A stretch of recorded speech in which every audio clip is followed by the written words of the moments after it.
ಇನ್ನು ಮೈಸೂರಿನಲ್ಲಿ ಪ್ರತಿಭಟನೆಯ ಕಾವು ಯಾವ ರೀತಿಯಾಗಿದೆ ಇದೆಲ್ಲದ್ರ ಬಗ್ಗೆ ಮತ್ತಷ್ಟು ಮಾಹಿತಿಯನ್ನು ನೀಡ್ತಾ ಹೋಗ್ತಾರೆ ನಮ್ಮ ಪ್ರತಿನಿಧಿ ಪುನೀತ್ ಮೈಸೂರಿನಿಂದ ಲೈವ್ ನಲ್ಲಿ ಜಾಯಿನ್ ಆಗ್ತಾ ಇದ್ದಾರೆ. ಪುನೀತ್, ಮೈಸೂರಿನಲ್ಲಿ ಸಿಕ್ಕಾಪಟ್ಟೆ ಹೈಡ್ರಾಮಾ ನಡೀತಾ ಇದೆ ಅನ್ನೋದನ್ನ ನಾವು ನೋಡ್ತಾ ಇದ್ದೀವಿ. ಸೊ ಪ್ರತಿಭಟನೆಯ ರೂಪರೇಷೆ ಯಾವ ರೀತಿ ಆಗಿತ್ತು, ಯಾವೆಲ್ಲ ಸಂಘಟನೆಗಳು ಸಾಥ್ ನೀಡಿದೆ, ಯಾವ ತರ ಪ್ರತಿಕ್ರಿಯೆ ವ್ಯಕ್ತವಾಗ್ತಾ ಇದೆ ಈ ಒಂದು ಬಂದ್ಗೆ? ನಿತ್ಯ ಮೈಸೂರಿನಲ್ಲೂ ಕೂಡ ಕರ್ನಾಟಕ ಬಂದ್ಗೆ ಬೆಳಗಿನ ಸಂದರ್ಭದಲ್ಲಿ ಉತ್ತಮವಾದಂತಹ ಒಂದು ಬೆಂಬಲವೇ ವ್ಯಕ್ತವಾಗಿತ್ತು. ಹೇಗೆ ಅಂತ ಹೇಳಿದ್ರೆ ಇಲ್ಲಿ ಕನ್ನಡ ಪರ ಸಂಘಟನೆಗಳಿರಬಹುದು, ವಿವಿಧ ಸಂಘ ಸಂಸ್ಥೆಗಳ ಹೋರಾಟಗಾರರು ಮೈಸೂರಿನ ಕೇಂದ್ರೀಯ ಬಸ್ ನಿಲ್ದಾಣದ ಬಳಿ ಜಮಾಯಿಸುವ ಮುಖಾಂತರ ಇಲ್ಲಿ ಬಸ್ ಸಂಚಾರಕ್ಕೆ ಅಡ್ಡಿಯನ್ನು ಪಡಿಸೋದ್ರ ಮುಖಾಂತರ ಪ್ರತಿಭಟನೆಯನ್ನು ಮಾಡಿದರು. ಜೊತೆಗೆ ಮೈಸೂರಿನ KR ವೃತ್ತ ಏನಿದೆ, ಮೈಸೂರಿನ ನಗರ ಹೃದಯ ಭಾಗದಲ್ಲಿರುವಂತಹ ಭಾಗಗಳಲ್ಲೂ ಕೂಡ ಅಲ್ಲಿ ಎಲ್ಲಿಯೂ ಕೂಡ ಬಸ್ ಸಂಚಾರಗಳಿರಬಹುದು, ವಾಹನ ಸಂಚಾರ ಆಗದೇ ಇರೋ ರೀತಿಯಲ್ಲಿ ಆ ಪ್ರತಿಭಟನೆಯನ್ನು ಮಾಡಲಿಕ್ಕೆ ಮುಖ್ಯ ರಸ್ತೆಗಳಿಗೆ ಇಳಿದಂತಹ ಒಂದು ಘಟನೆಗಳು ಕೂಡ ನಡೆದವು. ಇನ್ನು ಮೈಸೂರಿನ ಕೇಂದ್ರೀಯ ಬಸ್ ನಿಲ್ದಾಣದಲ್ಲಿ ಇಲ್ಲಿ ಹೋರಾಟವನ್ನು ಮಾಡ್ತಾ ಇದ್ದಂಥವ್ರನ್ನ ಪೊಲೀಸರು ತಮ್ಮ ವಶಕ್ಕೆ ತೆಗೆದುಕೊಂಡ್ರು. ಆ ಒಂದು ಸಂದರ್ಭದಿಂದ ಈಗ ಎಂದಿನಂತೆ ಬಸ್ ಸಂಚಾರ ಆರಂಭವಾಗಿರ್ತಕ್ಕಂಥದ್ದು ನಾವು ಗಮನಿಸಬಹುದು. ಮೈಸೂರಿನ ಕೇಂದ್ರೀಯ ಬಸ್ ನಿಲ್ದಾಣದ ಬಳಿ ನಾವಿದ್ದೇವೆ. ಈ ಒಂದು ಕೇಂದ್ರೀಯ ಬಸ್ ನಿಲ್ದಾಣದ ಬಳಿಯೇ ಬೆಳಗ್ಗೆ 6 ಗಂಟೆಯಿಂದಲೂ ಕೂಡ ಪ್ರತಿಭಟನಾಕಾರರು ಜಮಾಯಿಸಿದ್ರು. ತಂಡೋಪತಂಡವಾಗಿ ಬಂದಂತಹ ಪ್ರತಿಭಟನಾಕಾರರು ತಮ್ಮ ಆಕ್ರೋಶವನ್ನು ವ್ಯಕ್ತಪಡಿಸಿದ್ರು. ಕನ್ನಡಿಗರ ಮೇಲೆ ಹಲ್ಲೆ ಆಗ್ತಾ ಇರತಕ್ಕಂಥದ್ದಿರಬಹುದು, ನಾಡು ನುಡಿ ವಿಚಾರದಲ್ಲಿ ಯಾವುದೇ ರಾಜಕೀಯ ಪಕ್ಷಗಳು ಕೂಡ ತೊಡಗಿಸ್ಕೊಳ್ತಾ ಇಲ್ಲ ಅಂತ ಹೇಳಿ ರಾಜಕೀಯ ಪಕ್ಷಗಳ ವಿರುದ್ಧ ತಮ್ಮ ಆಕ್ರೋಶವನ್ನು ವ್ಯಕ್ತಪಡಿಸಿದಂಥದ್ದಿರಬಹುದು.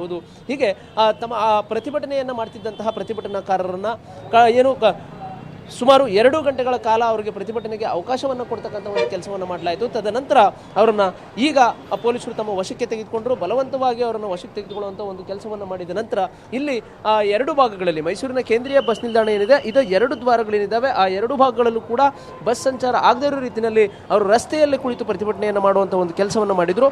ಆ ಒಂದು ಸಂದರ್ಭದಲ್ಲಿ ಪೊಲೀಸರನ್ನು ಕೂಡ ಹೆಚ್ಚಿನದಾಗಿ ಸರ್ಪಗಾವಲು ಹಾಕುವಂಥ ಕೆಲಸವನ್ನು ಕೂಡ ಮಾಡಲಾಗಿತ್ತು. ಹೆಚ್ಚಿನ ಪೊಲೀಸ್ ಸಿಬ್ಬಂದಿಯನ್ನು ನಿಯೋಜನೆ ಮಾಡುವ ಮುಖಾಂತರ ಇಲ್ಲಿ ಸಾರ್ವಜನಿಕರಿಗೆ ತೊಂದರೆ ಆಗದಿರೋ ರೀತಿಯಲ್ಲಿ ಮುನ್ನೆಚ್ಚರಿಕೆಯನ್ನು ತೆಗೆದುಕೊಂಡಂತಹ ಪೊಲೀಸರು ತಕ್ಷಣ ಅವರನ್ನು ತಮ್ಮ ವಶಕ್ಕೆ ತೆಗೆದುಕೊಳ್ಳುವಂಥ ಒಂದು ಕೆಲಸವನ್ನು ಮಾಡಿದ್ರು. ಆ ಒಂದು ವಶಕ್ಕೆ ತೆಗೆದುಕೊಂಡ ನಂತರ ಇಲ್ಲಿ ಎಂದಿನಂತೆ ಬಸ್ ಸಂಚಾರ ಆಗಬೇಕು. ಜೊತೆಗೆ ಬರುವಂತಹ ಸಾರ್ವಜನಿಕರಿಗೆ ಎಲ್ಲಿಯೂ ಕೂಡ ಸಮಸ್ಯೆ ಆಗದಿರೋ ರೀತಿಯಲ್ಲಿ, ಪ್ರಯಾಣಿಕರುಗಳಿಗೆ ಸಮಸ್ಯೆ ಆಗದಿರೋ ರೀತಿಯಲ್ಲಿ ಪೊಲೀಸರು ಅವರಿಗೆ ಸಹಕಾರವನ್ನು ಕೊಡ್ತಕ್ಕಂಥ ಒಂದು ಕೆಲಸವನ್ನು ಮಾಡುವ ಮುಖಾಂತರ ಇಲ್ಲಿ ಪ್ರತಿಭಟನೆಯನ್ನು ಮಾಡ್ತಿದ್ದಂತಹ ಕೇಂದ್ರೀಯ ಬಸ್ ನಿಲ್ದಾಣದ ಬಳಿ 2 ಭಾಗಗಳಲ್ಲಿ ಪ್ರತಿಭಟನೆ ಮಾಡ್ತಿದ್ದಂತಹ ಪ್ರತಿಭಟನಾಕಾರರನ್ನ ಈಗ ಪೊಲೀಸರು ವಶಕ್ಕೆ ತೆಗೆದುಕೊಂಡಿರ್ತಕ್ಕಂಥದ್ದು. ಹೀಗಾಗಿ ವಶಕ್ಕೆ ತೆಗೆದುಕೊಂಡಂತಹ ಹಿನ್ನೆಲೆಯಲ್ಲಿ ಮೈಸೂರು ನಗರದಲ್ಲಿ ಎಂದಿನಂತೆ ವಾಹನ ಸಂಚಾರ ಆರಂಭವಾಗಿರ್ತಕ್ಕಂಥದ್ದು, ವ್ಯಾಪಾರ ವಹಿವಾಟುಗಳು ಕೂಡ ಈಗ ಆರಂಭವಾಗ್ತಾ ಇರತಕ್ಕಂಥದ್ದು. ನೀತಿ ಪುನೀತ್, ಅಂದ್ರೆ ಕೇವಲ 1 ಗಂಟೆಗೆ ಮಾತ್ರ ಸೀಮಿತವಾಯ್ತಾ ಈ ಬಂದ್ ಮೈಸೂರಿನಲ್ಲಿ ಅಂತ, ಮತ್ತು ಕನ್ನಡ ಪರ ಸಂಘಟನೆಗಳಿಗೆ ಮಾತ್ರ ಸೀಮಿತ ಆಯ್ತಾ ಅಂತ? ಯಾಕಂದ್ರೆ ನೀವು ನಿಂತಿರೋ ಫ್ರೇಮಲ್ಲಿ ನೋಡ್ತಾ ಇದ್ದೀವಿ, ನಾರ್ಮಲ್ ಆಗಿ ಜನ ಓಡಾಡ್ತಾ ಇದ್ದಾರೆ, ಬಸ್ಗಳ ಸಂಚಾರ ಆಗ್ತಾ ಇದೆ, ಅಂಗಡಿ ಮುಂಗಟ್ಟುಗಳು ಓಪನ್ ಆಗಿದೆ. ಅಂದ್ರೆ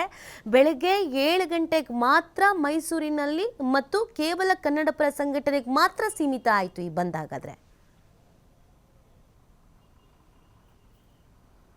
ಖಂಡಿತವಾಗಿ, ಯಾಕೆಂತ ಹೇಳಿದ್ರೆ ಹಿಂದೆ ಇದ್ದಂತಹ ಪ್ರತಿಭಟನೆಗಳನ್ನು ಕೂಡ ನಾವು ಗಮನಿಸಬಹುದು. ನಾಡು ನುಡಿ ಕನ್ನಡ ಅಂತ ಬಂದ ಸಂದರ್ಭದಲ್ಲಿ ಕರ್ನಾಟಕವಾಗಿ ಹೋರಾಟ ಮಾಡ್ತಿದ್ದಂತಹ ಹೋರಾಟಗಾರರನ್ನು ನಾವು ಬಹಳಷ್ಟು ಸಂಖ್ಯೆಯಲ್ಲಿ ಕಾಣ್ತಾ ಇದ್ವಿ. ಆ ಥರದ ಒಂದು ಪ್ರತಿಭಟನೆಗಳ ಇತಿಹಾಸವನ್ನು ಕೂಡ ನಾವು ಓದ್ಕೊಳ್ತಾ ಇದ್ವಿ. ಆದರೆ ಈಗ ಪ್ರತಿಭಟನಾಕಾರರನ್ನು ಅಂದರೆ ಕನ್ನಡ ನಾಡು ನುಡಿ ವಿಚಾರಕ್ಕೆ ಸಂಬಂಧಪಟ್ಟಂತೆ ಇಲ್ಲಿ ಪ್ರತಿಭಟನೆಯನ್ನು ಮಾಡ್ತಕ್ಕಂಥದ್ದಿರ್ಬೋದು, ಜನ ಸಂಘಟನೆಗಳನ್ನು ಮಾಡ್ತಕ್ಕಂಥದ್ದಿರ್ಬೋದು, ಇದೆಲ್ಲವೂ ಕೂಡ ಬಹಳಷ್ಟು ಕಡಿಮೆ ಆಗ್ತಾ ಇದೆ ಅಂದರೂ ಕೂಡ ತಪ್ಪಾಗಲಿಕ್ಕಿಲ್ಲ. ಯಾಕೆಂತ ಹೇಳಿದರೆ ಇವತ್ತು ಕರ್ನಾಟಕ ಬಂದ್ಗೆ ಏನು ಕರೆಯನ್ನು ಕೊಡಲಾಗಿತ್ತು, ಆ ಒಂದು ಕರ್ನಾಟಕ ಬಂದ್ಗೆ ಮೈಸೂರಿನಲ್ಲಿ ಎಷ್ಟು ಮಟ್ಟಿಗೆ ಬೆಂಬಲ ವ್ಯಕ್ತವಾಗ್ತಾ ಇದೆ, ಈ ಒಂದು ಕನ್ನಡದ ವಿಚಾರಕ್ಕೆ ಸಂಬಂಧಪಟ್ಟಂತೆ ಪ್ರತಿಭಟನೆಯನ್ನು ಮಾಡಲಿಕ್ಕೆ ಎಷ್ಟು ಜನ ರಸ್ತೆಗಿಳಿತಾ ಇದ್ದಾರೆ, ಈ ಎಲ್ಲ ಲೆಕ್ಕಾಚಾರಗಳನ್ನು ನೋಡಿದಂತಹ ಸಂದರ್ಭದಲ್ಲಿ ಬಹಳಷ್ಟು ಈ ಹೋರಾಟಗಾರರ ಸಂಖ್ಯೆ ಬಹಳಷ್ಟು ಕಡಿಮೆ ಆಗಿದೆ ಅಂತಲೂ ಕೂಡ ಹೇಳ್ಬೋದು. ಜೊತೆಗೆ ಯಾವುದೇ ರೀತಿಯಾದಂತಹ ಹೋರಾಟಗಳಿಗೂ ಕೂಡ ಇಲ್ಲಿ ಮೈಸೂರು ಭಾಗದಲ್ಲಿ ಅಷ್ಟರ ಮಟ್ಟಿಗೆ ಸಪೋರ್ಟ್ ಸಿಗುತ್ತೆ ಅನ್ನೋದು ಈ ಒಂದು ಪ್ರತಿಭಟನೆಯನ್ನು ನೋಡಿದಂತಹ ಸಂದರ್ಭದಲ್ಲಿ ವಿಶ್ವಾಸ ಬರಲಿಕ್ಕೆ ಸಾಧ್ಯ ಇಲ್ಲ. ಯಾಕೆಂತ ಹೇಳಿದರೆ ಬೆಳಗ್ಗೆ 6 ಗಂಟೆಗೆ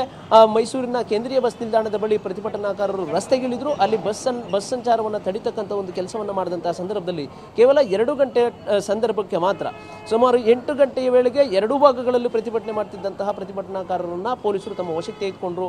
ಈ ಒಂದು ಸಂದರ್ಭಗಳನ್ನು ನೋಡಿದಂತಹ ಸಂದರ್ಭದಲ್ಲಿ ಕೇವಲ ಕನ್ನಡ ಪರ ಸಂಘಟನೆಗಳಿಗಷ್ಟೇ ಇರತಕ್ಕಂಥ ಬೆರಳೆಣಿಕೆಯಷ್ಟು ಕನ್ನಡ ಹೋರಾಟಗಾರರೇನಿದ್ದಾರೆ ಇವರನ್ನು ಹೊರತುಪಡಿಸಿದರೆ ಇನ್ನಾರೂ ಕೂಡ ಈ ಥರದ ಹೋರಾಟಗಳಿಗೆ ಸಪೋರ್ಟನ್ನು ಮಾಡ್ತಾ ಇಲ್ಲ ಅನ್ನೋದು ಇಲ್ಲಿ ಸ್ಪಷ್ಟವಾಗಿ ಕಂಡುಬರುತ್ತೆ.